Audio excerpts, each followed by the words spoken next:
Hey everyone, welcome back to my channel. Today I'm going through my Swiftie icks. And if you don't know what an ick is, it's basically just like not cringe, like you kind of cringe, you're just like it's like an ick, like you just kind of don't like it. Like I don't know, it's an ick. It's pretty self-explanatory. If you want to look it up, go ahead. Also before we begin, I want to make a little disclaimer that just because I mention something in here does not mean that I don't do it. I do some of these things and I'm guilty of it, and it makes me, like, it gives me the ick when I do it. Like, I don't want to do it. Like, I do it though, you know? So just because you do it doesn't mean that, like, I hate you or anything. No.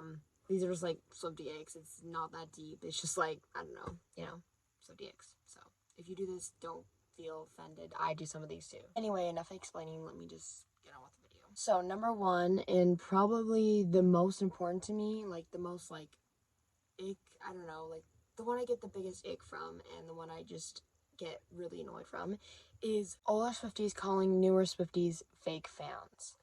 Now, I have a video all planned out talking more into that, why it sucks to be a newer Swiftie, and part of the reason is because a lot of older Swifties tend to make newer Swifties feel like fake fans because they join in later or they're not valid to be a real Swiftie. So obviously this isn't all older Swifties. I met a Swiftie at Winter Camp, which I just went to. She's been to the 1989 tour, the Reputation tour.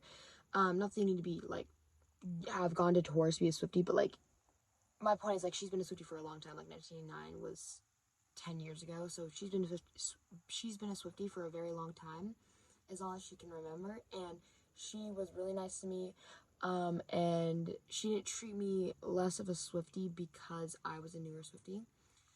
So not all Swifties are like this, but I have noticed that a lot of older Swifties tend to do that, and it is not great. Obviously, not all older Swifties do this. Every Swiftie's welcome here.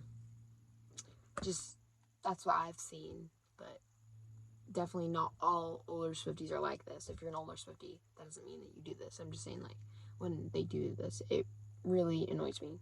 Okay, the next one I do a lot, and I am very guilty of it.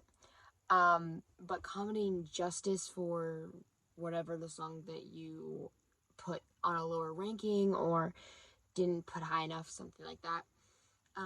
Commenting, like, let's say on my vocal ranking, I put Peace really low because I'm not a huge fan of Peace, but everyone was commenting justice for Peace, justice for Peace. Oh my gosh, justice for Peace, justice for Peace. I get it. I'm sure my least favorite Taylor Swift song are some people's is that a word? Some Swifties' favorite Taylor Swift songs, and that doesn't make it a bad song. It just, I like, oh, by the way, I don't mind the S. I was trying to draw like the snake in the Taylor's version, you know? Yeah. The snake theory or whatever that Reputation was going to be announced in 1999 was because the S of Taylor's version wasn't snake. Anyway, and just got off track. Anyway, yeah. Commenting justice for blank blank blank. It's like a little bit annoying when people do that because it's just like, I get it. It's your favorite song ever. It's not mine though. It's not a big deal. But I do this too. So like, it's like I do this too. Like if someone puts like one of my favorite songs really low, I'll be like, justice for this, you know. So like I do it too. And I probably shouldn't do that. I probably should stop. But yeah, it just gives me an ick when people or myself does it. Okay, number 3 is when people obsess over Taylor Swift's exes or current boyfriends. I kind of get annoyed by this because are you a Swiftie because you like Taylor Swift, or are you a Swiftie because you like her boyfriends or exes? And I think it's like kind of like annoying when people like obsess over Travis Kelce. I mean, obviously, like in my last video, I was saying how like I love Travis Kelce, you know, as a boyfriend, for Taylor Swift. But I mean, obviously, I'm listening to her for her, not for Travis Kelce.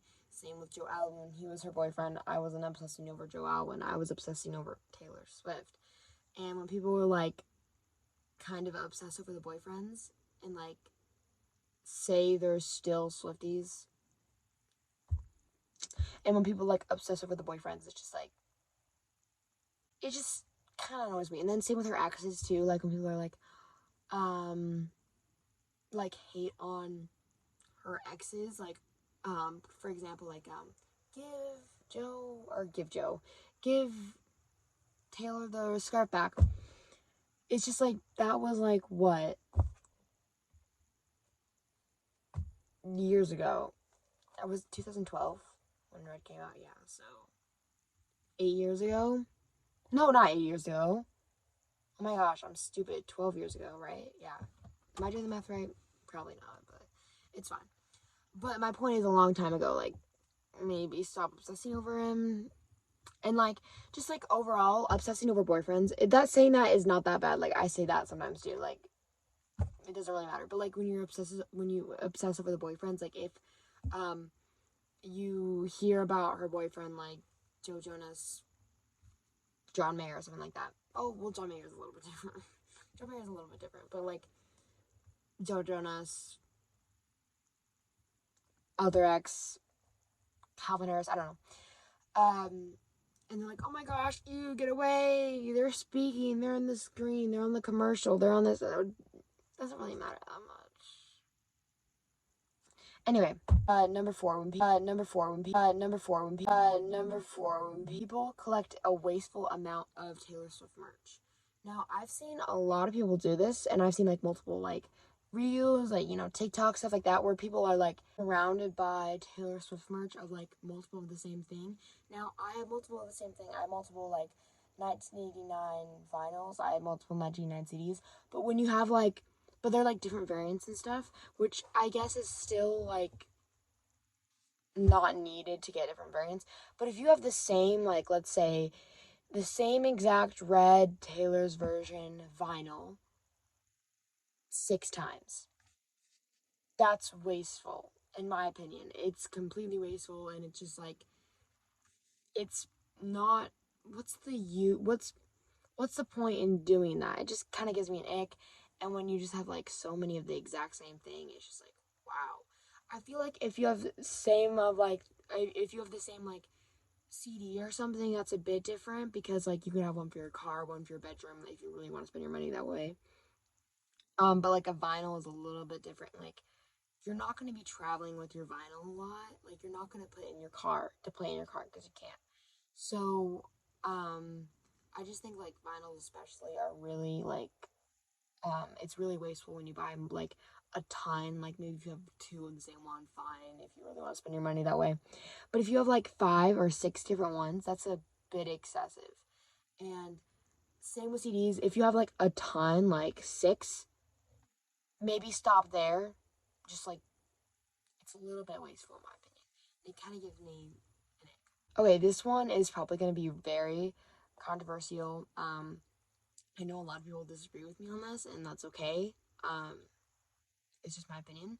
When people say you have to listen to the Taylor's versions, and I listen to the Taylor's versions. Don't worry, I support the Taylor's versions. You know, stuff like that. But if there's a Taylor's version that I don't like of one song, I can listen to the old version. I can listen to the stolen version. Sue me, I can't. Like, for example, Style. I don't like the newer version, so I'm going to listen to the stolen version. If she doesn't make a few cents off of me, it doesn't really matter that much. She's a billionaire already. And she wasn't doing, when she first made the Taylor's versions, she wasn't doing it, like, she didn't even expect us to listen to them, like, all the way. She just thought, oh, I'll do this for fun, you know? But when she found out that the Swifties actually, like, supported it and wanted to listen to them, she kept, like, she worked harder on them, you know, stuff like that. But I don't think, obviously, if you only listen to the stolen versions when there's a Taylor's version, I don't think I don't think you should do that at all. But if there's, like, 1 or 2 songs that you don't like in the Taylor's versions, you can listen to the stolen versions. You can. For example, I listen to, like, Style, like I said. I listen to the stolen version of Dear John. It just doesn't have nearly enough emotion as the original. New Romantics, the is, it sounds like a bunch of little kids saying it. And then same with Holy Ground. Nope. The new Holy Ground. Yeah.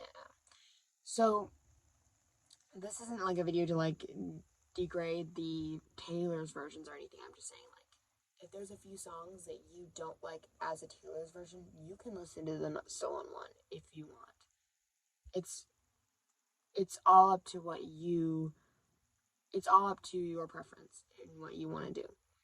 Obviously, I wouldn't recommend only listening to the stolen versions. I feel like Fearless is all Taylor's versions. You like all of the songs on Fearless are perfect. I don't need to listen to the stolen versions. So like not every song I need to listen to the stolen version, but like there's a few songs that like I will pick the stolen versions over the Taylor's versions. When people say Taylor Swift only writes songs about her exes, and it's really annoying to me. It gives me a big ick when people say that because it's just not true. I can name numerous songs where Taylor Swift does not write about her exes or even her boyfriends. There's a lot of songs about friendships. Even This Is Why We Can't Have Nice Things isn't about a relationship, like a dating relationship. It's about a friend who betrayed her. And same with Tied Together with a Smile. It's not about her ex or her love life at all. It's about Taylor's friend who is going through an eating disorder. Same with Forever Winter. It's about her friend who had an alcohol addiction. Same with Long Live. It's about the band and her fans. Same with I'm Only Me When I'm With You. It's about her friends. She has so many songs that aren't about her exes or boyfriends, and it's really annoying people say she only writes songs about that. And with The Archer, it's about anxiety and imposter syndrome, and that has nothing to do with relationships, like love relationship, like dating relationships. This one I think is also going to be pretty controversial, not to you guys, I don't think, but to like the media, I guess. When people say Taylor Swift is a witch, I don't, I, she's not a witch. I hear people say all the time that Taylor Swift is a witch, and she's not a witch. She's not a witch. And it just like, I don't really care. Like, I'm just like, okay, you can think that she's a witch, whatever, go do your thing. But it gives me an ick because I'm just like,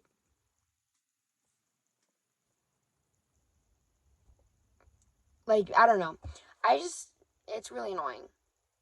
It's just really annoying when people say that. It just, like, rubs me the wrong way because I don't like it when people say she's a witch because she's not a witch. That's rude to call someone a witch, honestly. If they're not a witch, it's rude to call someone a witch. That sounds like I'm joking, like, oh. No, but when people say she's a witch, I get a big ick. Okay, just no one really cares. Number 8 is when people say you can only listen to Taylor Swift to be a Swiftie. I listen to plenty of other artists. I listen to Olivia Rodrigo. I listen to Tate McRae. I listen to Conan Gray. I listen to Gracie Abrams. I listen to Ed Sheeran. I listen to a bunch of other artists. You get the point. I don't need to just listen to Taylor Swift to be a Swiftie. She is definitely like, as you saw my Spotify Wrapped, my top 5 songs were all Taylor Swift. My top artist was Taylor Swift. But I don't only listen to Taylor Swift.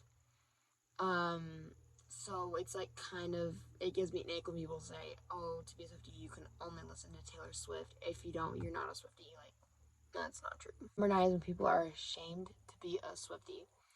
I've met multiple Swifties like this where I find out that they're a Swiftie or listen to Taylor Swift or like Taylor Swift, and they're very like standoffish about it. Like I'm like, oh my gosh, you're a Swiftie, you like Taylor Swift, and they're like, yeah, I know.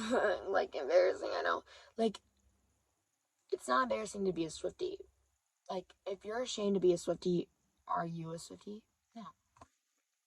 Are you? I don't know. You tell me. And last but not least, number 11 is when people base Taylor Swift's entire discography on Shake It Off. I've met multiple people like this, including my parents, who base Taylor Swift's entire discography off of Shake It Off. How about you try listening to Mirrorball? How about you try listening to Cowboy Like Me? How about you try listening to Last Kiss? The Lakes. You're on Your Own Kid. The Great War. Obviously, her whole entire discography isn't based off of Shake It Off. And even when Shake It Off first came out, people were like, oh, this isn't like Taylor's normal writing. This is like a little bit less, like lyrical based, I guess. And people were surprised about it because Taylor Swift is known for having masterpiece lyrics. So when people base their entire discography off of Shake It Off, it really annoys me because that's not all she writes. She writes so much better stuff. Anyway, guys, I hope you enjoyed this video, and if you did, please leave a like, subscribe, and comment down below all the YouTube stuff you know how to do. If you have any video suggestions, be sure to comment down below. I read all the comments, and I try to heart everything, like everything, stuff like that. So if you have any video suggestions, don't forget to leave them down below, because I'll probably do it. Bye, Swifties! Falling in love is so embarrassing. You never recognize